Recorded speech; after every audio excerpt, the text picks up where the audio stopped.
नमस्कार, कान्तिपुर समाचारमा स्वागत छ। सुरु गरौं अहिलेका मुख्य समाचारबाट।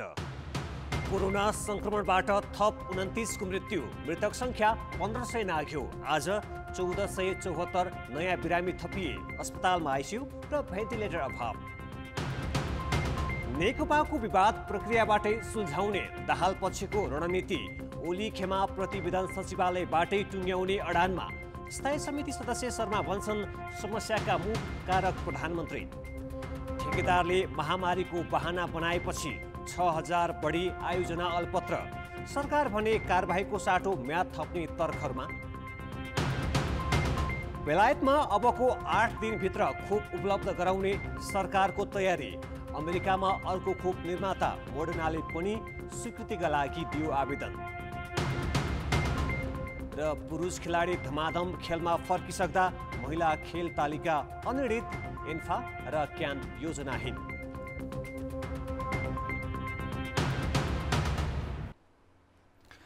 कोरोना भाइरस संक्रमणबाट मृत्यु हुनेको संख्या 1500 नागेको छ। पछिल्लो 24 घण्टामा 29 जना थपिएपछि मृतकको संख्या 1508 पुगेको हो। थपिएका मृतक मध्ये 16 जना काठमाडौँ उपत्यकाका हुन्। परीक्षण घटाइएकाले नयाँ संक्रमित कम भए पनि मृत्यु हुनेको संख्या भने बढिरहेको छ। 9 दिनमै 200 भन्दा बढीको ज्यान गइसकेको छ। पछिल्लो 24 घण्टामा 9911 जनाको परीक्षण गरिएकामा 1474 जनामा संक्रमण देखिएको हो। तीमध्ये 809 जना उपत्यकाका हुन्। अहिलेसम्म संक्रमितको संख्या 2,33,452 पुगेको छ। स्वास्थ्य मन्त्रालयका अनुसार थप 1931 जना संक्रमणमुक्त भएका छन्। कोरोना मुक्त हुनेको संख्या 2,14,521 पुगेको छ। सक्रिय संक्रमित भने 17,423 जना छन्। कोरोना भाइरसका नयाँ संक्रमित कम देखिए पनि गम्भीर प्रकृतिका बिरामीको संख्या घटेको छैन। बिरामीले सहजै आइसियु र भेन्टिलेटर नपाउने अवस्था छ। सरकारले कोभिडका बिरामीका लागि 550 आइसियु र 250 भेन्टिलेटर छुट्याएको बताए पनि एकातिर सरकारी अस्पतालमै पालो कुर्नुपर्ने अवस्था छ भने अर्कातिर मृत्युदर पनि बढिरहेको छ। सरकारले तोके अनुसार पाटन अस्पतालमा कोभिड बिरामीको उपचार हुन्छ। अस्पताल बिरामीले सधैँ जसो भरिभराउ छ। यो सरकारी अस्पतालमा आइसियु र भेन्टिलेटर खाली नै हुँदैन। यहाँ भेन्टिलेटर 17 र आइसियु का 27 शैय्या छन्। चापका कारण गम्भीर प्रकृतिका बिरामीलाई नै फर्काउनु पर्ने अवस्था छ। जो आइसोलेसनमा मात्र बस्ने भन्ने का बिरामीहरू तिनीहरू चाहिँ घटेको अवस्था छ। अहिले हाम्रो टोटल क्यापासिटी पहिला हाम्रो 200 लाग्थ्यो, अहिले हाम्रो 100 का हाराहारीमा मात्रै छ। भेन्टिलेटर र चाहिँ हाई डिपेन्डेन्सी युनिटमा चाहिने पेसेन्टहरू चाहिँ तिनीहरूलाई चाहिँ बेड पाउन थोरै कठिन छ। टेकु स्थित शुक्रराज ट्रपिकल तथा सरुवा रोग अस्पताल त कोभिडका बिरामीका लागि डेडिकेटेड अस्पताल नै हो। तर यहाँ पनि बिरामीले हतपत शैय्या पाउँदैनन्। 22 वटा आइसियु र 8 वटा भेन्टिलेटर कहिल्यै खाली हुँदैन। गम्भीर प्रकृतिकै बिरामीलाई या त फर्काउनु पर्ने या त पालो कुराउनु पर्ने बाध्यता छ। हरेक दिनहरू बेड खाली नहुनु पनि सक्छ। त्यसकारण कमसेकम अस्पतालसँग समन्वय गरेर आजको बेड स्ट्याटस बुझेर कमसेकम इमर्जेन्सीमा यो खबर गरिसकेपछि आज बेडको अवस्था कस्तो छ त्यो बुझिसकेपछि डाइरेक्टली चाहिँ यो कन्भर्सेसन भयो भने उहाँहरूले व्यवस्थापन गर्न सजिलो हुन्छ। स्वास्थ्य मन्त्रालयका अनुसार नेपालमा अहिले 2700 आइसियु र 770 भेन्टिलेटर छन्। तीमध्ये कोभिडका बिरामीका लागि 550 आइसियु र 250 भेन्टिलेटर छुट्याइएको छ। मन्त्रालयकै अनुसार सोमबार कोभिडका 58 बिरामी भेन्टिलेटर र 375 बिरामी आइसियुमा छन्। यो हिसाबले अभाव नहुनु पर्ने हो। तर एकातिर जनशक्तिको अभाव र अर्कोतिर प्रयोगका लागि उपयुक्त नभएकाले कतिपय आइसियु र भेन्टिलेटर सञ्चालनमै ल्याइएको छैन। भेन्टिलेटरहरू पठाइएको जनशक्तिहरू त्यो अनुसारको क्रिटिकल केयर गर्न सक्ने गरी जनशक्ति नभएर अस्पतालमा रहेका उपकरणहरू त्यतिकै रहेको भन्ने जानकारीहरू हामीले पाएर ती उपकरणहरूलाई पुल गर्ने भनेर तानेर ल्याउने र अर्को जहाँ जनशक्तिहरू हुन्छ जहाँ अलिकति बढी सुविधा सम्पन्न हिसाबले सेवा दिन सकिन्छ र त्यो साधनको पनि सदुपयोग गर्न सकिन्छ भन्ने हिसाबले ती ठाउँहरूको हामीले अर्को ठाउँमा व्यवस्थापन गर्ने गरी कामहरू गर्ने कामहरू चाहिँ प्रदेश स्तरबाट पनि त्यो कामहरू भएका छन् भने संघीय स्तरबाट स्वास्थ्य विभागले त्यसमा त्यो समन्वय गर्ने कामहरू पनि बढिरहेको छ। अहिले आइसियु र भेन्टिलेटर चाहिने बिरामी बढिरहेका छन्। परीक्षण घटेकाले नयाँ संक्रमित कम देखिए पनि बढ्दो मृत्यु दरले त्यसलाई पुष्टि गर्छ। अझ अहिले रोगले च्यापेपछि मात्र कोभिडका बिरामी अस्पताल जाने गरेकाले पनि आइसियु र भेन्टिलेटरको माग बढेको हो। कान्तिपुर समाचारका लागि कृपाल गौतम, काठमाडौँ। बीमा कम्पनीले कोरोना बीमा भुक्तानीमा फेरि पनि आलटाल गरेका छन्। आवश्यक कागजात पेश गरेको एक सातामा भुक्तानी दिनुपर्ने व्यवस्था छ, तर बीमा कम्पनीले 2 महिना नाग्दा समेत भुक्तानी दिएका छैनन्। नियामक निकाय बीमा समितिले भने आफैले बनाएको मापदण्ड नमान्ने कम्पनीमाथि कारबाहीको हिम्मत गरेको छैन। असोज 24 गते कोरोना भाइरस संक्रमण पुष्टि भएका पर्यटन मन्त्री योगेश भट्टराई कार्तिक दोस्रो साता निको भए। उनले आवश्यक कागजात बुझाए लगत्तै बीमा भुक्तानी पाए। आफूले पाएको बीमा बापतको रकमबाट उनले अरूको कोरोना बीमा समेत गराइदिसकेका छन्, तर अरू संक्रमित भने बीमा भुक्तानी नपाएर हैरान छन्। प्रयोगशाला परीक्षणको रिपोर्ट, ओडा कार्यालयको सिफारिस लगायत कागजात बुझाएका संक्रमितले 2 महिना नागिसक्दा पनि भुक्तानी पाएका छैनन्। यसबारे गुनासो गर्दा बीमा कम्पनीहरू प्रक्रिया अगाडि बढेको मात्रै भनेर पन्छिरहेका छन्। उहाँहरूलाई टोटल डकुमेन्ट जे चाहिन्छ टोटल डकुमेन्ट सबमिट गरेर मैले दिइसकेपछि चाहिँ नि उहाँहरूलाई चाहिँ अब तपाईँले कहिले मलाई भुक्तानी गर्नुहुन्छ भनेर भन्दाखेरि अहिले टाइम लाग्छ, धेरैजना हुनुहुन्छ पाइपलाइनमा, त्यसले गर्दा अहिले हामी टाइम टेबल भन्न सक्दैनौँ। अब कम्पनी हुनसक्छ अहिले यति नै आउँछ भन्न सक्दैनौँ, अहिले टाइम लाग्छ भन्ने किसिमको अलिकति अव्यवहारिक किसिमको चाहिँ कुराहरू आइरहेछ। 1 हप्ताभित्र भुक्तानी गर भनेर निर्देशन मात्र दिने होइन, भुक्तानी नगर्नेलाई यस्तो कारबाही हुनसक्छ, उनीहरूको लाइसेन्स रद्द हुनसक्छ अथवा कुन खालको कारबाही सरकारले गर्न सक्छ, त्यसको लागि अलिकति चेतावनी र पहल पनि गर्यो भने भुक्तानी नगर्ने कम्पनीहरूलाई कारबाहीको प्रक्रिया अगाडि बढाउने प्रक्रिया अगाडि बढ्यो भने म जस्तै धेरै बिमाकर्ताहरूले आफ्नो बिमाको भुक्तानी समयमा पाउन सक्थे भन्ने मलाई लाग्छ। कोरोना बीमा सम्बन्धी मापदण्डमा आवश्यक कागजात बुझाएको 1 सातामै भुक्तानी दिनुपर्ने व्यवस्था छ। यो व्यवस्था कार्यान्वयन नभएपछि अर्थमन्त्रीले कार्तिक 18 मा बीमा कम्पनीका प्रतिनिधि र बीमा समितिका पदाधिकारीलाई बोलाएर 1 सातामै भुक्तानी दिन निर्देशन दिएका थिए। तर अझै पनि न कम्पनीले टेरेका छन्, न त भुक्तानीमा आलटाल गर्ने कम्पनीमाथि समितिले कुनै कारबाही नै गरेको छ। बरु प्रमाणीकरण गर्न समय लाग्ने भन्दै समिति कम्पनीकै पक्ष लिइरहेको छ। भेरिफिकेसन गर्नलाई त्यहाँ हाम्रो कमिटी हाम्रो बिमा समितिबाट पनि एकजना सदस्य जानु आएको छ। उहाँले त्यो भेरिफिकेसन गर्नुहुन्छ। भेरिफिकेसन गरिसकेपछि अनि बिमा समितिमा आएर स्वास्थ्य मन्त्रालयबाट हामी कहाँ आउँछ त्यो भइसकेपछि अनि बिमा समितिमा आएर बिमा समितिबाट पुलमा गएपछि पुलले फेरि वितरण गर्छ। यो अलिकति प्रोसेस लागेको छ। त्यही पनि हामीले पहिलेको हेरेर चाहिँ छिटोभन्दा छिटो चाहिँ अहिले दायी भुक्तानी पाइरहेका छन्। त्यस्तो नपाएको भन्ने चाहिँ हामी कहाँ हुनु त पहिला त गुनासो आएको थियो। अहिले त त्यस्तो गुनासो हामी कहाँ पनि हामीले नै हटलाइन राखेका छौँ होइन, सम्पर्क राखेका छौँ। त्यहाँ पनि हाम्रो गुनासोहरू त्यस्तो गुनासोहरू पहिलेको जस्तो गुनासोहरू आएको चाहिँ हामी पाएको छैन। समितिका अनुसार अहिलेसम्म बीमा रकम भुक्तानीका लागि 33,000 दाबी परेको छ, तर 6,000 भन्दा बढीले भुक्तानी पाएका छैनन्। पाउनेले पनि पहुँच प्रयोग गर्नु परेको स्थिति छ। कान्तिपुर समाचारका लागि अञ्जना लामिछाने, काठमाडौँ।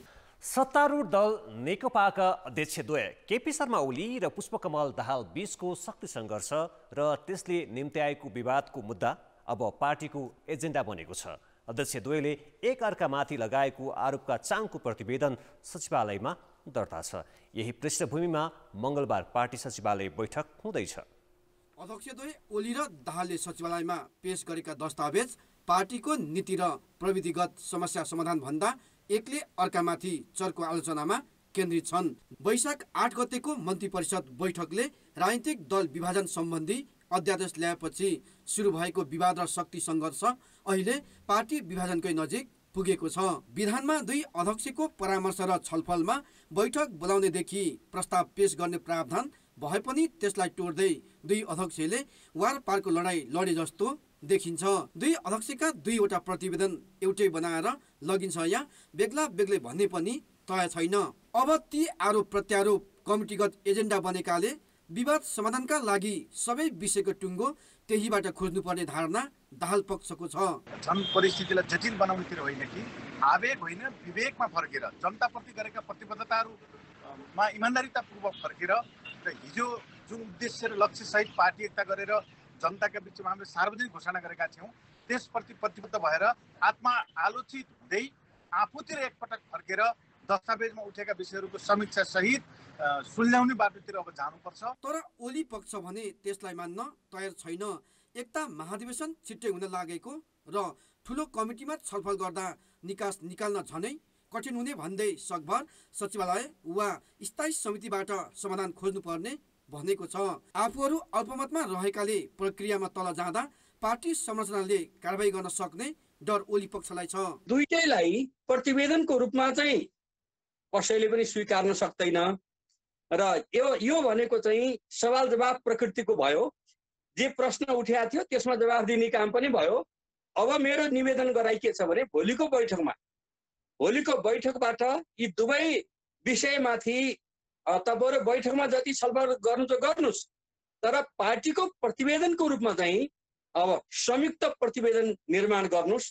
तपाईहरु चाहिँ जसरी विधानले दुवै अध्यक्ष र महासचिव बसेर त्यहाँको भावना अनुसारको प्रतिवेदन निर्माण गरेर अगाडि बढाउनुस्, त्यसले समस्याहरू हल गर्छ। हुन त यस अघि पनि दुई अध्यक्ष बीचको शक्ति सङ्घर्षले नेकपामा चर्को रूप लिएको थियो, तर यसपालि स्थिति त्यो भन्दा जटिल छ। आरोप प्रत्यारोपका दस्तावेज र केन्द्रदेखि तल्लो तहसम्मै गुटगट विभाजन देखिएकाले तत्कालै मिल्ने संकेत पनि छैन। के फुट्दा पनि नफुट्ने र जुट्दा पनि नजुट्ने अवस्थाबाट अगाडि बढ्ने बाटो मङ्गलबारको सचिवालय बैठकले देखाउला त? कान्तिपुर समाचारका लागि दशरथ राई, काठमाडौँ। नेकपाका नेता जनार्दन शर्माले प्रधानमन्त्री तथा पार्टी अध्यक्ष केपी शर्मा ओलीले भोलि बस्ने सचिवालय बैठकमा दुवै पदबाट राजीनामा दिए सबै समस्या समाधान हुने दावी गरेका छन्। कान्तिपुर टेलिभिजनको साप्ताहिक कार्यक्रम फायरसाइडलाई अन्तर्वार्ता दिँदै नेता शर्माले मङ्गलबार बस्ने सचिवालय बैठकमा ओलीले प्रधानमन्त्री र पार्टी अध्यक्षबाट राजीनामा दिएमा अर्का अध्यक्ष पुष्पकमल दाहाल सहित सबै नेताले समर्थन गर्ने बताए। म यति कुरा भन्न चाहन्छु, सम्माननीय प्रधानमन्त्रीजीले भोलिकै बैठकमा उहाँले अध्यक्ष प्रधानमन्त्रीबाट राजीनामा दिनु भएर अर्को पात्रलाई अगाडि को व्यक्ति हो ल्याउनु हुनेछ, त्यसलाई हामी समर्थन गर्नेछौँ। सिङ्गो स्थायी कमिटीले समर्थन गर्नेछ। त्यसो गरिदिन बित्तिकै अध्यक्ष प्रचण्डले लाग्छ त्यो कुरालाई समर्थन गर्नुहुनेछ। यति चाहिँ म मेरो व्यक्तिगत रूपमा भन्न चाहन्छु। उहाँको जवाब म दिन सक्दैन, तर पनि मलाई यदि विश्वास छ प्रधानमन्त्रीले भोलि ल प्रधानमन्त्री अध्यक्ष फलाना हुने, मैले आजदेखि अब राजीनामा दिएँ, ल फलानालाई बनाऊ भनेर प्रस्ताव अगाडि सार्नुभयो भने अध्यक्ष प्रचण्डले समर्थन गर्नुहुन्छ भन्ने मेरो विश्वास छ। अरू नेताले पनि गर्नुहुन्छ। नेता शर्माले नेकपाको सबै समस्याको मूल कारण प्रधानमन्त्री ओली भएको आरोप लगाए। यसअघि विवाद हुँदा आफूहरूले नै ओलीलाई अनुकूल हुने गरी निर्णय गरे पनि परिस्थिति उनैले नै बिगार्दा अहिले समस्या जटिल बनेको शर्माको दाबी छ। विशेषको फाइदाको स्वार्थको लागि होइन, नेकपा हुनका लागि निश्चित वैचारिक धरातल, निश्चित विधि प्रक्रिया प्रणालीमा चल्नुपर्छ। यो चलेन र यो विधि प्रक्रिया प्रणालीलाई भनेको पार्टीका निर्णयहरूमा व्यक्त हुन्छ।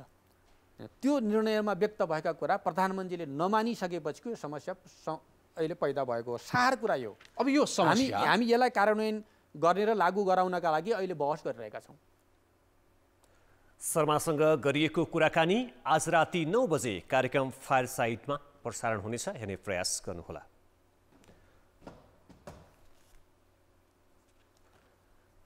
नेकपाका नेता बाँकी समाचार। प्रमुख प्रतिपक्ष नेपाली काङ्ग्रेस अहिले पार्टीको आन्तरिक मामिलादेखि सरकारका काम कारबाहीमा आफूलाई कसरी प्रस्तुत गर्ने भन्नेमा अलमलमा छ। असारमा अन्त्य गरिएको संसदको अधिवेशन, महामारीको बेला भएका अनियमितता जस्ता विषयमा काङ्ग्रेसको मौनता छ।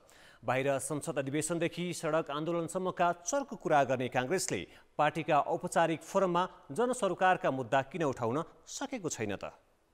काङ्ग्रेस सभापति शेरबहादुर देउवाले असोज 14 गते बुढानीलकण्ठ स्थित आफ्नै निवासमा नेताहरूलाई भेला गरी संसदको विशेष अधिवेशन तत्काल बोलाएर अगाडि बढ्ने विषयमा छलफल गरे। त्यसपछि जनजीविका र सरकारका काम कारबाही बारे सदन र सडकमा आवाज उठाउने भन्दै पार्टीका जिम्मेवार नेताहरूले अभिव्यक्ति दिँदै पनि हिँडे। तर त्यसपछिका पार्टी बैठकहरूमा यो विषयले प्राथमिकता पाउनै सकेन। न कोरोना महामारीको समयमा अनियमितता भयो भनेर सडकमा व्यापक विरोध हुँदा काङ्ग्रेस जाग्यो, न त वाइट बडी, एति होल्डिङ्स, ओम्नी सेक्युरिटी प्रिन्टिङ प्रकरणमा काङ्ग्रेसले छानबिनको दबाब दिन सक्यो। सशक्त आन्दोलनको कुरा गर्ने काङ्ग्रेस मूल मुद्दामा किन मौन छ त? हामीले यो संसदीय मर्यादा अनुरूप आफ्ना कुराहरू राखिरहेको हो। जनताप्रति हामी जिम्मेदार हुनु पर्दैन। हामीलाई जे लाग्छ त्यही गर्छौँ भन्ने जुन मान्यताका साथ सरकार चल्या छ, त्यस हुनाले अब हामीले यी आवाजहरूलाई सडकमा पनि ल्याउन जरुरी भएको छ र त्यसकारण हामी अब गम्भीर ढङ्गबाट र ठोस ढङ्गबाट नेपाली काङ्ग्रेस पार्टी यो सरकारको गलत क्रियाकलापको विरुद्ध उभिन्छ। बाहिर आन्दोलनका कुरा गर्ने प्रतिपक्षी दल अहिले संवैधानिक आयोग र विश्वविद्यालयका नियुक्तिमा प्रधानमन्त्रीसँग भागवण्डा गर्ने विषयमा अल्मलिएको देखिन्छ। अर्कोतर्फ सत्तारूढ नेकपाको विवादले पार्टी नै विभाजन भएमा सत्ता साझेदारी गर्ने सम्मको छलफलमा प्रधानमन्त्री र विपक्षी दलका सभापतिकै उठबस भइरहेको छ। त्यसैले पनि जनसरोकारका विषयमा काङ्ग्रेस सशक्त देखिन सकेको छैन। तर बहाना भने कोरोना बनेको छ। कोरोनाको संक्रमण दर नेपालमा भयावह रूपमा भएको कारणले गर्दाखेरि अहिले सडकमा जान सक्ने परिस्थिति छैन र अर्को संसदीय व्यवस्थामा प्रतिपक्षी दलले आफ्ना धारणाहरू सदनमा राख्ने हो। अहिले सदन नचलिरहेको कारणले गर्दा सदनमा पनि नेपाली कम्युनिस्टले धारणाहरू राख्न पाइरहेको छैन। नेपाली कम्युनिस्टले लिखित रूपमा सम्मान्य प्रधानमन्त्रीज्यूलाई भेटेर र अनेक मिडिया मार्फत होस् या अनेक अरू माध्यमहरूबाट चाहिँ आफ्ना धारणाहरू सरकारले जुन नेपाली जनताको हक हित को लागि नेपाली जनतालाई कोभिड-19 कोरोना भाइरसको संक्रमणबाट जोगाउनको निम्ति जुन किसिमका कदमहरू चाल्नुपर्ने हो त्यो तदारुकताका साथ चाल्नुपर्छ भनेर नेपाली कम्युनिस्टले गम्भीरतापूर्वक आफ्ना कामहरू गरिरहेको छ। कोरोना महामारी र सरकारको कार्यशैलीले पनि आम नागरिकको दैनिकी सहज छैन। तर सरकारका हरेक कामको खबरदारी गर्नुपर्ने प्रतिपक्षी दल काङ्ग्रेस ससाना भागवण्डाको आशमा अल्झिँदा उसको भूमिका झन निरीह बन्दै गएको छ। कान्तिपुर समाचारका लागि दीपक आचार्य, काठमाडौँ। पशुपति क्षेत्र विकास कोषले पुस 1 गतेदेखि पशुपतिनाथको मन्दिर भक्तजनका लागि खुला गर्ने भएको छ। कोरोना महामारीका कारण चैतदेखि बन्द रहेको पशुपतिनाथ मन्दिर स्वास्थ्य मापदण्ड र भौतिक दूरी सहित खोल्ने निर्णय गरिएको कोषका सदस्य सचिव प्रदीप ढकालले जानकारी दिए। कोषका अनुसार मन्दिरमा तत्काललाई प्रसाद चढाउन पाइने छैन। चन्दन लगायत प्रसाद वितरणका लागि स्थान तोकिने छ भने एउटा ढोकाबाट प्रवेश गरी अर्को ढोकाबाट बाहिरिने व्यवस्था मिलाइनेछ। यो प्रक्रियाका लागि 2 साता लाग्ने भएकाले पुस 1 गतेदेखि मन्दिर खोल्न लागि हो। कोरोना महामारीका बीच पशुपतिनाथको नित्य पूजा आरती चलिरहे पनि भक्तजनले विशेष पूजा र दर्शन गर्न भने पाएका थिएनन्। अब भने दर्शनका साथै स्वास्थ्य सतर्कता सहित विशेष पूजा लगायतको व्यवस्था समेत मिलाइने कोषले जनाएको छ। सम्झौता अनुसार काम नगर्ने ठेकेदारको धरौटी समेत जफत गर्ने कानुनी व्यवस्था छ। तर 6000 भन्दा बढी पूर्वाधारका आयोजनामा सम्झौता अनुसार काम नहुँदा पनि सरकारले कारबाही गर्न सकिरहेको छैन। बरु सरकार नै स्रोत अभावका कारण ठेकेदारकै पक्षमा म्याद थप्ने तर्खरमा लागेको छ। पथलैया बिरगञ्ज व्यापारिक मार्ग निर्माणका लागि 7 वटा ठेक्का लगाइएकामा 6 वटा ठेक्का सम्झौताको म्याद सकिएको छ। तर काम भने सकिएको छैन। 35% अझै बाँकी छ। 2073 असार 29 मा सुरु गरेको काम 2 वर्षमै सक्ने योजना थियो। तर ठेकेदारले सम्झौता अनुसार काम गरेनन्।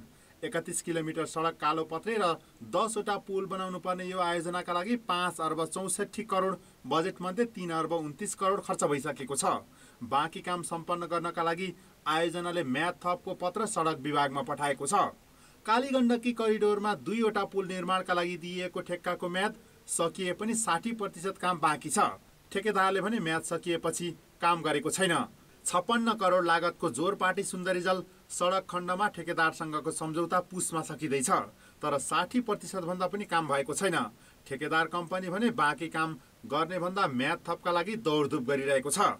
म्याद सकिएर तथा सकिन लागेकाले काम ठप्प रहेका पूर्वाधारका 6000 भन्दा बढी आयोजना छन्। तोकिएको समयभित्र काम नसके सम्झौता अनुसारको रकम भुक्तानी हुँदैन।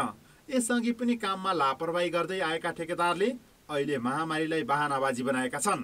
उनीहरूले अहिले म्याद थप 1 वर्ष थप्न लबिङ गरिरहेका छन्। प्रभावित आयोजना भनेको चाहिँ कोभिडको समयभन्दा अगाडि सम्झौता गरेर र कोभिडको समयमा काम गर्न नपाएका आयोजनाहरू चाहिँ प्रभावित हो। ती सम्पूर्ण आयोजनाहरूलाई चाहिँ म्याद थप हुनुपर्नेमा त्यहाँ शब्दको चयन गलत भएको कारणले गर्दाखेरि म्याद थप हुन सकेको छैन। हामीले यो कुराको खबरदारी पटक पटक गरेको छौँ। क्षमताभन्दा बढी ठेक्का ओगट्ने र पेस्की रकम लिएर काम अलपत्र पार्ने ठेकेदारहरूको पुरानै रोग हो। सरकारले लकडाउनमा काम हुन नसकेका आयोजनाको म्याद असार मसान्तमा 6 महिना थपेको थियो। ठेकेदारले विभागीय मन्त्रीदेखि प्रधानमन्त्रीसम्मलाई दबाब दिएपछि भौतिक पूर्वाधार र अर्थ मन्त्रालय अहिले छलफलमा छन्। यो आर्थिक वर्षभित्र काम पुरा हुनेको थपेर बाँकीलाई थाँती राख्ने विषयमा छलफल केन्द्रित छ। सबै आयोजनालाई एकै पटक बजेट दिन नसकिने भएकाले सरकार नै आयोजना लम्ब्याउने पक्षमा देखिएको हो। थुप्रै प्रोजेक्टहरूको चाहिँ म्याद थप गर्न अप्ठ्यारो भएको छ। त्यो कारणले हामीले अर्थ मन्त्रालयसँग बसेर र यो पिपिएमओका साथीहरूसँग बसेर पनि यसको छलफल भएको छ। अहिले मैले चाहिँ सडक विभागको साथीहरूलाई चाहिँ भनेको छु र तपाईँहरूले एउटा भाषा ड्राफ्ट गरेर लिएर आउनुहोस्।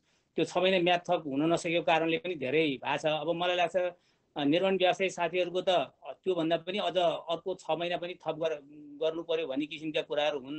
अब यो सम्बन्धमा चाहिँ अब हामीले अब छलफलबाटै टुङ्ग्याउनुपर्छ। क्षमताभन्दा बढी ठेक्का हत्याएर काम नगर्ने ठेकेदारलाई सरकारले जिम्मेवार बनाउन नसकेकाले पूर्वाधारका अधिकांश आयोजना अलपत्र परेका हुन्। आयोजना अलपत्र पार्नेकै पक्षमा निर्णय गरिए विकासका कामको झनै बिजोक हुनेछ। कान्तिपुर समाचारका लागि जिल्ला संवाददाताहरूको सहयोगमा क्यामेरामा विनोद कोजुका साथ सुमन पन्थ, काठमाडौँ। सरकारले आज आधाभन्दा बढी स्थानीय तहमा आधारभूत अस्पतालको शिलान्यास गरेको छ। ग्रामीण क्षेत्रमा प्राथमिक स्वास्थ्य सेवा विस्तार गर्ने उद्देश्यसहित 753 मध्ये 396 स्थानीय तहमा अस्पताल शिलान्यास गरिएको हो। स्थानीय तहअनुसार अस्पताल 5, 10 र 15 शय्याका हुनेछन्। ती अस्पताल 2 वर्षभित्र सञ्चालनमा ल्याइनेछ। अस्पताल निर्माणका लागि 58 अर्ब रुपियाँ खर्च हुने अनुमान गरिएको छ। चालु आर्थिक वर्ष भने 6 अर्ब 12 करोड 26 लाख निकासा गरिएको छ। स्थानीय तहमा एकैपटक अस्पतालको शिलान्यासलाई सरकारले स्वास्थ्य क्षेत्रमा माइल स्टोन भनेको छ। प्रदेश 1 मा 86, लुम्बिनीमा 57, सुदूरपश्चिममा 54, प्रदेश 2 र गण्डकीमा 53, बागमतीमा 51 र कर्णालीमा 42 स्थानीय तहमा अस्पताल बनाइने संघीय मामिला तथा सामान्य प्रशासन मन्त्रालयले जनाएको छ। स्त्रीरोग, बालरोग र सामान्य शल्यक्रिया सहितको सेवा दिने गरी आधारभूत अस्पताल बनाउन लागि हो। 5 शय्याको अस्पतालमा 1 चिकित्सक सहित 12, 10 शय्याको अस्पतालमा 2 चिकित्सक सहित 17 र 15 शय्याको अस्पतालमा 3 चिकित्सक सहित 27 स्वास्थ्य कर्मी खटाउने मापदण्ड बनाइएको छ।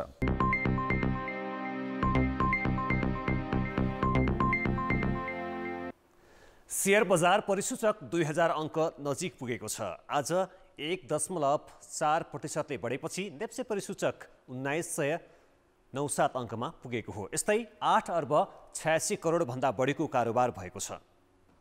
आज खास गरी जीवन बिमा, जलविद्युत र व्यापार समूहले परिसूचक बढाएका छन्। जीवन बिमा समूहको परिसूचक 823 अङ्कले बढेको छ। यस्तै निर्जीवन बिमाको 193, व्यापार समूहको 151 र जलविद्युत समूहको परिसूचक 89 अङ्कले उकालो लागेको छ।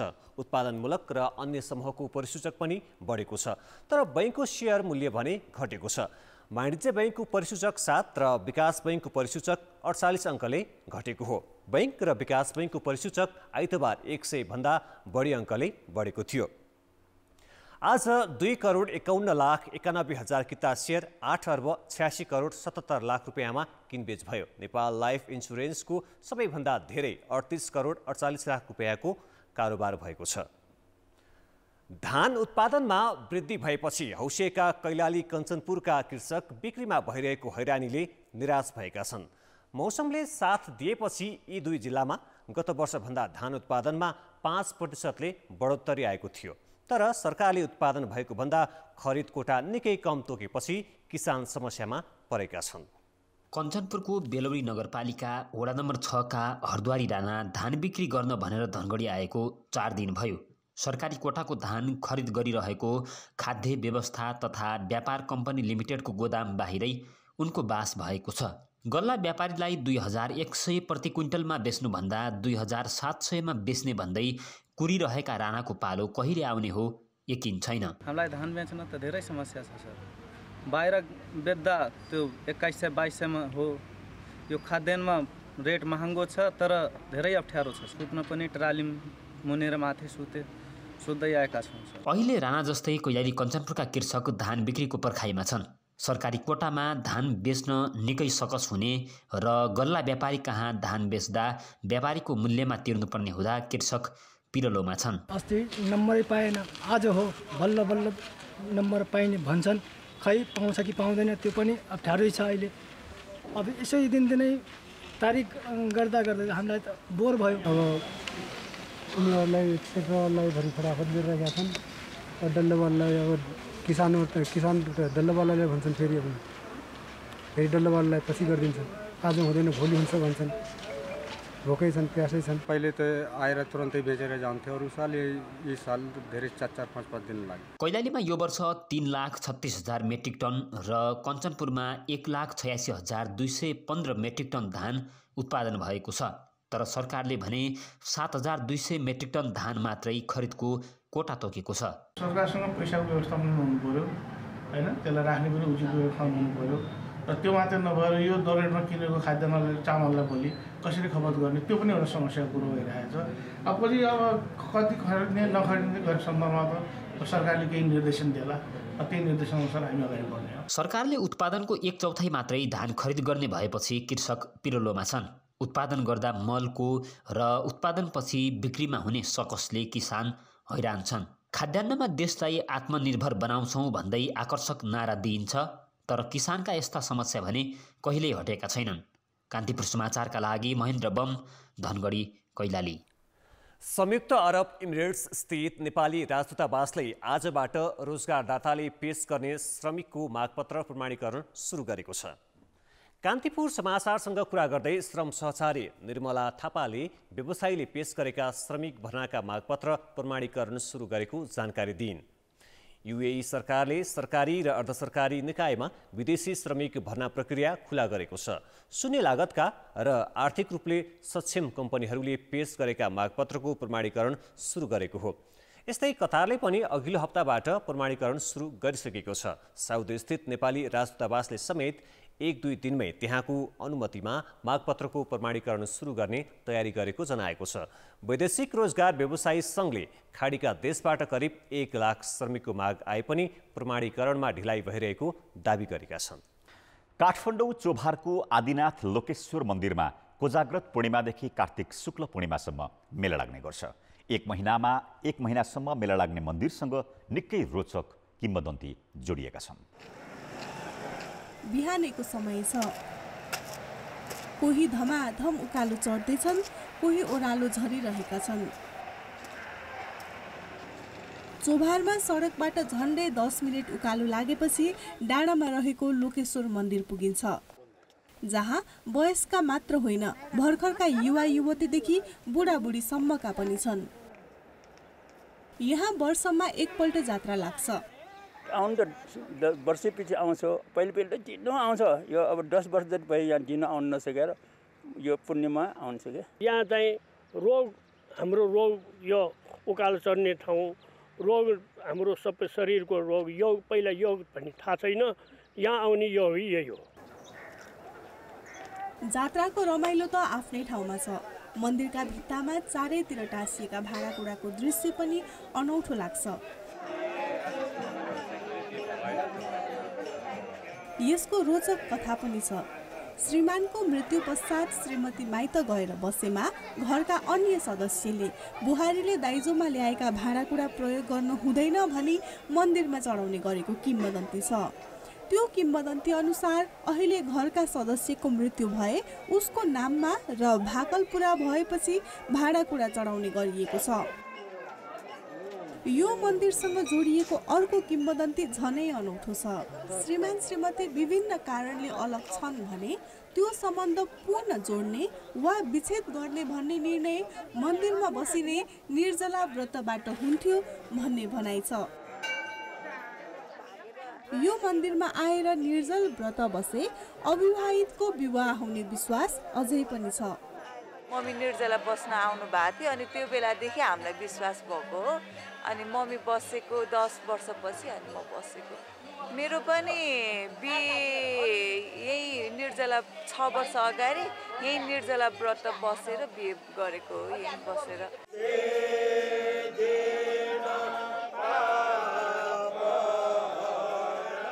किंवदन्ती जे भए पनि अहिले भने परिवारको सुस्वास्थ्य र सुखका लागि व्रत बस्नेहरू धेरै छन्। प्रत्येक वर्ष हरिबोधनी एकादशीका दिन सुरु हुने व्रत 5 दिनपछि पूर्णिमाका दिन सकिन्छ। ऐतिहासिक यस मन्दिरमा हिन्दू धर्मावलम्बीहरूले आदिनाथ भनेर यहाँ पूजा गर्ने गर्छन् भने बौद्ध धर्मावलम्बीहरूले लोकेश्वर भनेर पुज्ने गर्छन्। यस स्थान पुरातात्विक हिसाबले मात्र महत्त्वपूर्ण नभएर धार्मिक सहिष्णुताको पनि एउटा उदाहरण हो। कान्तिपुर समाचारका लागि क्यामेरामा मुरारी घिम्रेका साथ सृजना बास्तोला, काठमाडौँ। अब जनमतको अन्तिम परिणाम। जनमतमा हिजो हाम्रो प्रश्न थियो, सरकारले कोरोना परीक्षणको शुल्क किन नघटाएको होला? ए, निजी अस्पतालसँगको मिलेमतो, बी, सामग्री नै महँगो भएकाले, र सी, परीक्षण नै कम गर्ने नीति। जनमतको अन्तिम परिणाम यस्तो छ, ए, निजी अस्पतालसँगको मिलेमतोमा 55%, बी, सामग्री नै महँगो भएकालेमा 11%, र सी, परीक्षण नै कम गर्ने नीतिमा 34%। अब जनमतमा आजको प्रश्न। जनमत आज हाम्रो प्रश्न छ, कोरोना बिमाको रकम भुक्तानीमा भइरहेको आलटाललाई के भन्नुहुन्छ? ए, बिमा कम्पनीको दादागिरी, बी, कारबाही नगर्दाको परिणाम, र सी, प्रक्रियागत जटिलता। जनमतको अन्तिम परिणाम भोलि बेलुकी 8 बजेको कान्तिपुर समाचारमा प्रसारण गर्नेछौँ। कृपया न्युज स्पेस AB वा C टाइप गरी 34001मा SMS गरी आफ्नो मत व्यक्त गर्नुहोला। अब बाँकी सामग्री। आज कार्तिक शुक्ल पूर्णिमा अर्थात् सकिमिला पुन्ही। कोरोना महामारीका बीच काठमाडौँ उपत्यकाका नेवार समुदायले कृषिमा आधारित सांस्कृतिक पर्व हरिमण्डी मनाएका छन्। उनीहरूले विभिन्न अन्नले कलात्मक आकृतिको देवीदेवता बनाई पर्व मनाएका हुन्। झट्ट हेर्दा पौवा चित्र जस्तै देखिने यो भुतेको अन्न र गेरागुरीले बनाएको कला हो। हरिमण्डी पर्वमा नयाँ उब्जनी भएको गहुँ, मकै, भटमास लगायत अन्नबाट देवी देवता र मन्दिरको आकृति बनाइन्छ। यसलाई हलिमली पनि भनिन्छ। यस्तो आकृति खास गरी टोल टोलमा देवघर र मन्दिर अगाडि बनाउने चलन छ। आकृतिलाई चारैतिरबाट विभिन्न प्रकारका रोटी, सक्खरखण्ड, पिँडालु र फलफुलले सजाइन्छ। मन्दिर आउनेले आफ्नो गच्छ अनुसार अन्न चढाउँछन्। हरेक वर्ष कार्तिक शुक्ल पूर्णिमाका दिन काठमाडौँ उपत्यकाका नेवार समुदायले दाफा र भजन कीर्तन गरी यो पर्व मनाउने चलन छ।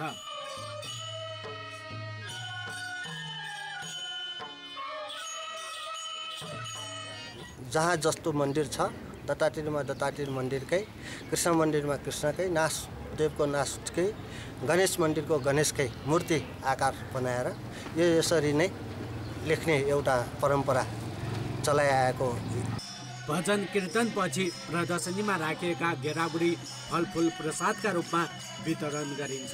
ऋतु अनुसार जाडो याममा गेरागुडी, सक्खरखण्ड र पिँडालु खाँदा शरीरलाई चिसोबाट जोगाउन सहयोग पुग्छ। यो गेरागुडी खाएर त्यो सक्खरखण्ड, त्यो पिँडालु यिनीहरू खाएर हाम्रो जिउलाई सन्चो हुने, रोग नलाग्ने भनेर परम्परा भनिराखेको छ। नेवार समुदायले विशेष रूपमा मनाउने पर्व कोरोना महामारीले कतिपय ठाउँमा औपचारिक पूजापाठमै सीमित भएको छ। कान्तिपुर समाचारका लागि भक्तपुर सहकर्मी सुन्दर शिल्पकार र क्यामेरामा राजेन्द्र महर्जनका साथ नारायण किलम्बु, काठमाडौँ।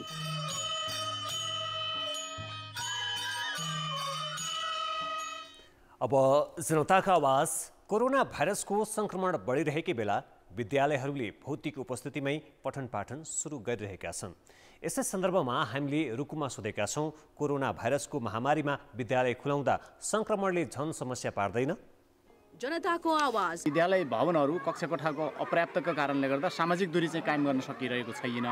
अब यसले चाहिँ कहीँ न कतै समस्या ल्याउँछ भन्ने हामीलाई लागेको छ। समस्या त पार्छ नै, तैपनि विद्यार्थीहरूको पहिला पढेको कुराहरू सबै बिर्सने एकदम समस्या, अनि त्यसपछि छाडा डुलिरहेका छन्। त्यसैले विद्यार्थीहरूलाई स्वास्थ्य सम्बन्धी मापदण्डहरू अवलम्बन गरी पढाइ कायम राखिराखेका छौँ। ठुलो भिडभाड, त्यस्तो विद्यार्थीको ठुलो भिडभाड पनि भएको छैन। र अर्को कुरा चाहिँ हामीले अब साबुन पानीले हात धुने कुरा, अनि सेनिटाइजर युज गर्ने कुरा, अनि मास्क चाहिँ अनिवार्य गरेका छौँ। डर त छ, तर पनि अब यो सरकारको नियमअनुसार हामीले त अब कोरोनाको डर भएर पनि हामीले पढाइरहेका छौँ, विद्यालय सञ्चालन गरिरहेका छौँ। सङ्क्रमणको जोखिम चाहिँ पक्कै पनि बढी नै छ, तैपनि हाम्रो शैक्षिक सत्रको कार्यक्रमको कारण र विद्यालय लामो समयसम्म बन्द रहेको कारणले केही न केही उनीहरूलाई सिकाउनु पर्ने, पठन पाठनमा व्यस्त राख्नुपर्ने अवस्थाले गर्दा हामीले विद्यालय सञ्चालन गर्नुपर्ने परेको छ। कोभिड-19 को विरुद्धमा बस्नको लागि पनि बस्न र समाज अनि विद्यार्थीलाई पनि बचाउनको निम्ति त्यो खालको रणनीतिका साथ हामीले विद्यालय खोलिरहेका छौँ। तर पनि विविध खालका समस्याहरू, विविध खालका समस्याहरू छन्। शैक्षिक सत्र गुज्रिन लागिसकेको अवस्था छ। विद्यार्थीहरू घरमै छन्, उनीहरूको पठन पाठनलाई धेरै बाधा परिसकेको छ। पछाडि परे हुनाले पढाउनै पर्ने बाध्यता छ। त्यसकारण स्वास्थ्य सम्बन्धी मापदण्डहरू अपनाएर विद्यार्थीहरूलाई बोलाइराखेका छौँ, पढाइराखेका छौँ। स्वास्थ्य मापदण्डहरूलाई पूर्ण रूपमा पालना गर्दै हामीले चाहिँ कक्षाहरू सञ्चालन गर्नु एउटा बाध्यता पनि रहेको छ।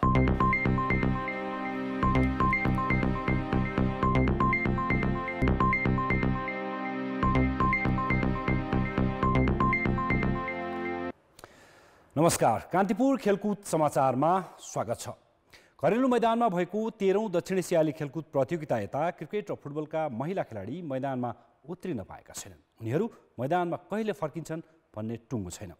जबकि क्रिकेट र फुटबलमा पुरुषतर्फका राष्ट्रिय खेलाडी भने मैदानमा फर्किसकेका छन्। महिलातर्फ खेल गतिविधि गर्न भने सङ्घहरूले चासो नै दिएका छैनन्। पुरुष फुटबल टिमले 2 साता अघि स्वास्थ्य सावधानी अपनाउँदै बङ्गलादेशसँग 2वटा मैत्रीपूर्ण खेल खेल्यो। कोरोना महामारीले खेल गतिविधि चैतदेखि ठप्प रहेको अवस्थामा त्यो मैत्रीपूर्ण खेल आफैमा खेलकुदलाई चलायमान बनाउने राम्रो प्रयास थियो। तर अखिल नेपाल फुटबल सङ्घ एन्फाले महिलातर्फ खेल सुचारू गर्नतिर भने ध्यानै दिएको छैन। एन्फा योजनाविहीन छ। महिला टिमलाई धेरै नै गाह्रो भएको छ, किनकि लकडाउन पछाडि केटाहरूले आफ्नो फिटनेसलाई कसरी सुधारे भन्ने मौका पायो भने त्यही मौका चाहिँ हामीले महिला फुटबलले पाएनौँ। त्यसले गर्दाखेरि भोलिको दिनमा केही टुर्नामेन्टहरू भइहाल्यो भने पनि कमी कमजोरीहरू धेरै आउन सक्छ। पुरुष फुटबल सुरु गरेपछि अब महिला फुटबललाई सुरु गर्नका लागि हामीले विभागीय टिममा प्रशिक्षणका लागि चाहिँ हामीले अनुरोधपत्र पठाउने तयारी गरेका छौँ र त्यसपछि भर्सक हामी चाहिँ अब महिलाहरूको लिग नै सुरु गर्छौँ, किनभने 4वटा नगरपालिका टिमहरू पनि खेल्नका लागि तयारी छ। पुरुषतर्फ फुटबल मात्र होइन, क्रिकेट पनि हुँदैछ, जसका लागि खेलाडीलाई कोरोना भाइरस संक्रमण परीक्षण गरी प्रशिक्षणमा राखिएको छ। तर महिला खेलाडी कहाँ के गर्दैछन् नेपाल क्रिकेट संज्ञानलाई अत्तो-पत्तो छैन। पुरुष टिमको घरेलु र अन्तर्राष्ट्रिय खेल तालिका तय भए पनि महिलाको खेलका लागि क्यानले चासो नै दिएको छैन, जसका कारण महिला खेलाडी कहिलेसम्म पर्खेर बस्ने भन्ने अन्यलमा छन्। क्रिकेट एसोसिएसनले चाहिँ पुसमा चाहिँ प्राइम मिनिस्टर कप गराउने भन्नुभएको छ होइन, बोइज र गर्ल्सको एकैचोटि हुन्छ अरे। अनि त्यो भएपछि हामीहरूको म्याच चाहिँ मार्चमा हुने भएकोले त्यो म्याचलाई चाहिँ आधार बनाएर अनि त्यस म्याच पछाडि चाहिँ क्याम्पिङ राख्ने भनेर चाहिँ हामीलाई भन्नुभएको छ होइन। अब यो एउटा वेटिङको विषय नै हो कि हामी यो कुरासँग हामी वेल अवेयर चाहिँ छौँ। तर अब नेसनल इन्टरनेसनल सबैतिरको परिस्थिति यस्तो छ कि अहिले हामीले चाहेर मात्रै पनि इमिडिएटली वुमेन्सको केही गरिहाल्न सक्ने स्थिति नभएर अलि केही नगरिएको जस्तो देखिया छ। तर आइसिसीकै कम्प्लायन्समा पनि वुमेनको कार्यक्रम नगरिकन त कम्प्लायन्स मिट हुँदैन। त्यसो त सामान्य अवस्थामा पनि महिला खेलकुदलाई प्राथमिकता दिने गरिएको छैन। खेल सङ्घदेखि राष्ट्रिय खेलकुद परिषद र प्रायोजकको रोजाइमा महिलातर्फका खेल गतिविधि पर्दैनन्। महिला खेलाडीले अन्तर्राष्ट्रिय एक्सपोजर पुरुषको तुलनामा निकै कम पाउने गरेका छन्। यसबारे प्रश्न गर्दा सरकारी अधिकारी बनावटी जवाफ दिन्छन्, अन्तर्राष्ट्रिय अभ्यास नै यस्तै छ। मैले सङ्घहरूलाई भनिसकेको छु, तपाईँहरूले पुरुषको साथसाथै महिलाहरूको पनि गतिविधि अगाडि बढाउनुहोस् भने उहाँहरू तयारी गर्ने अवस्थामा हुनुहुन्छ। तर अर्को पाटोबाट पनि हामी हेरौँ, यो राष्ट्रिय जगत मात्रै होइन, यो विशेष गरी यो फुटबलको क्रिकेटको चाहिँ अन्तर्राष्ट्रिय जगतमा नि हेर्ने हो भने महिलाको तुलनामा पुरुषका बढी खेल गतिविधिहरू हुने गर्छन्। कोरोना महामारीले परिस्थिति असहज बनाएको महिलाका लागि मात्र होइन, पुरुषका लागि पनि हो। स्वास्थ्य सावधानी अपनाएर पुरुषका खेल गतिविधि गर्न सकिन्छ भने महिलातर्फ नसकिने भन्ने हुँदैन। खाँचो छ इच्छा शक्तिको। कान्तिपुर समाचारका लागि झापा सहकर्मी गणेशमान मुखियाका साथ खेलकुद ब्युरोको report. Nepali football club Asian football महासङ्घ एएफसी को क्लब लाइसेन्स पाउन असफल भएका छन्। एफसीले नेपाली क्लबले आवश्यक कागजात पेश नगरेको तथा मापदण्ड पुरा नगरेको भन्दै आवेदन नै खारेज गरेको छ, जसका कारण नेपाली क्लबले सन् 2021 मा एफसीका कुनै पनि प्रतियोगिता खेल्न पाउने छैनन्। नेपालका 13वटा ए डिभिजन क्लबले लाइसेन्सका लागि आवेदन दिएका थिए। लाइसेन्स पाउनका लागि योग्य हुने ए डिभिजन क्लबले उमेर समूहका 2 टिम बनाउनु पर्ने, युथ कार्यक्रम सञ्चालन गर्नुपर्ने, सुरक्षा अधिकारी समेत नियुक्त गर्नुपर्ने लगायत मापदण्ड तोकिएको थियो। करिब 9 महिनापछि पोखरामा साहसिक खेलका गतिविधि खुलेका छन्। लकडाउनपछि साहसिक खेलहरूले पोखरामा पर्यटन भित्राउन निकै सहयोग गरेको छ। साहसिक खेल खेल्न आउने आन्तरिक पर्यटकका कारण पोखराको पर्यटन क्षेत्र नै चलायमान बनेको छ। पोखरामा canyoning, bungee jump, rafting, kayaking, zip flying, ultralight, hot air balloon र साइक्लिङ जस्ता खेलको मज्जा लिन पाइन्छ। व्यावसायिक रूपमा सञ्चालनमा रहेका यीमध्ये लकडाउनपछि canyoning, bungee jump, zip flying, ultralight र साइक्लिङ खुलेका छन्। असोज पहिलो सातादेखि खुलेको प्याराग्लाइडिङ पुरानै लयमा फर्किसकेको छ। नेपाल हवाई खेलकुद संस्थाबाट उडान अनुमति पाएका 61वटा प्याराग्लाइडिङ कम्पनीमध्ये लकडाउनपछि 55वटा कम्पनीले अहिले स्वास्थ्य सुरक्षा अपनाई दैनिक 5 देखि 600 हाराहारीमा उडान भरिरहेका छन्। पोखरामा सञ्चालन रहेका कम्पनीहरू 61वटा मध्ये केही झन्डै 54-55वटा कम्पनीहरू अहिले अपरेसनमा छन्। उहाँहरूलाई हामीले 3वटा ग्रुपमा विभाजन गरेर 9:30 बजेदेखि 10 बजेसम्म एउटा समूह जान्छ, अनि बाँकी समूह एउटा अर्को समूह चाहिँ 10 बजेदेखि 10:30 बजेसम्म जान्छ र तेस्रो समूह चाहिँ 10:30 देखि 11 बजेसम्म पहिलो राउन्डमा जान्छ। त्यसपछि 11:30 बजेबाट त्यसै नै आधा घन्टाको थपमा चाहिँ दोस्रो राउन्ड पठाउने हामीले व्यवस्थापन गरेका छौँ, जसले गर्दा टेकअप, ल्यान्डिङ र आकाशमा पनि भिड चाहिँ अलिक कम देखिएको छ। प्याराग्लाइडिङ मात्रै होइन, canyoning, bungee jump, zip flying, ultralight र साइक्लिङको मज्जा लिन आउने पर्यटकको सङ्ख्या पनि उल्लेख्य छ। यो बेला पोखराको मौसम खुल्ने भएकाले पनि साहसिक खेलका लागि अनुकूल मानिन्छ। केही मात्रामा चाहिँ बिस्तारै बिस्तारै बढ्दैछ। यसले गर्दाखेरि जुन सुस्ताएको पर्यटन गतिविधिहरूलाई अलिकति हामीलाई चाहिँ केही न केही मनोबल चाहिँ बढेको त छ नै, र साथसाथमा अब जुन कोभिड-19 को लागि मेरो विचारमा हामी आफै पनि व्यवसायीदेखि लिएर जाने जुन क्यानोनिङ गर्न जानेहरू हुनुहुन्छ उहाँहरू पनि आफै सचेत हुनुपर्छ। पोखरा आउने साहसिक पर्यटकको आधिकारिक तथ्याङ्क कुनै निकायसँग छैन, तर पोखरा आउने पर्यटक मध्ये 60% साहसिक खेल खेल्नैकै लागि आउने गरेको दाबी गरिन्छ। साहसिक खेलकुदका लागि उत्कृष्ट स्थल मध्येको एक पोखरामा योजनाबद्ध रूपमा दक्ष जनशक्ति र स्वास्थ्य सुरक्षाको प्रत्याभूति दिन सके साहसिक खेल पर्यटकको सङ्ख्या अझ बढ्ने निश्चित छ। कान्तिपुर समाचारका लागि भूपाल गुरुङ, पोखरा। कान्तिपुर खेलकुद समाचार अहिले यति नै। धन्यवाद रोशन। अब मौसम सम्बन्धी जानकारी।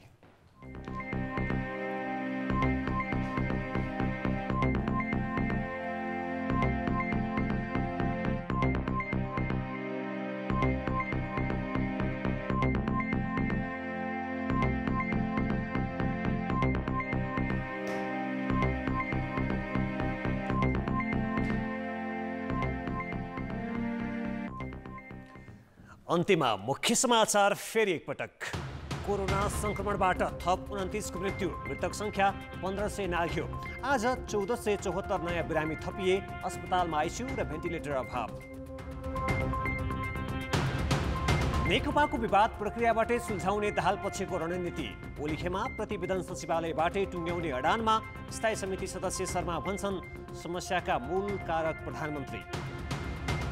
ठेकेदारले महामारीको बहाना बनाएपछि 6000 बढी आयोजना अलपत्र, सरकार भने कारबाहीको साटो म्याद थप्ने तर्खरमा। बेलायतमा अबको 8 दिनभित्र खोप उपलब्ध गराउने सरकारको तयारी।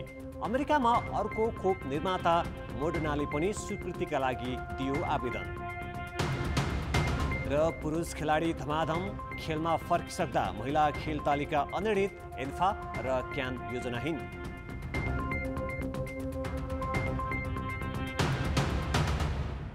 कान्तिपुर समाचार अहिलेलाई सकियो। यसपछि कार्यक्रम फायरसाइड हेर्न सक्नुहुनेछ। कान्तिपुर टेलिभिजन हेर्दै गर्नुहोला। नमस्ते।